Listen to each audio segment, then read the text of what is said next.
Alors quand on parle de rééducation du périnée, moi j'aime bien donner l'image de la maison. En fait, notre corps, notre tronc, là, c'est comme si c'était une maison. Et puis cette maison, donc elle est constituée de plusieurs parties. Donc il y a le plancher de la maison qui est notre plancher pelvien, donc le périnée. Il y a les murs de la maison qui est notre sangle abdominale. Et puis le toit de la maison, c'est le muscle du diaphragme qui monte et qui descend quand on respire. Puis en fait, cette maison, elle est solide en général, c'est ça qui nous permet de se tenir droit, de porter des charges lourdes, de faire des activités physiques. Et puis quand on est enceinte puis qu'on accouche, cette maison, en fait, elle vient comme être toute fragilisée, toute abîmée.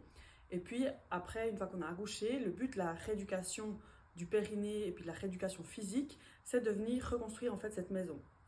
Et puis donc pour reconstruire cette maison, il faut travailler sur toutes les parties. Par exemple, si on fait que de la rééducation du périnée, mais qu'on fait rien au niveau de notre sangle abdominale, donc rien sur les murs de la maison, ben la maison elle va pas être très solide. Pareil, si on fait par exemple que des abdos, mais qu'on fait rien pour la rééducation du périnée, ben là de nouveau notre maison elle va pas être très solide. Donc en fait l'idée c'est vraiment de venir travailler sur l'ensemble de ces parties, sur notre périnée, sur la sangle abdominale, et puis aussi avec notre respiration, donc avec le muscle du diaphragme, pour que notre maison redevienne plus solide, ce qui nous permettra après de nouveau de se sentir bien dans notre corps, de pouvoir porter notre enfant, des charges lourdes, de pouvoir faire une activité physique et puis de se sentir solide dans son corps.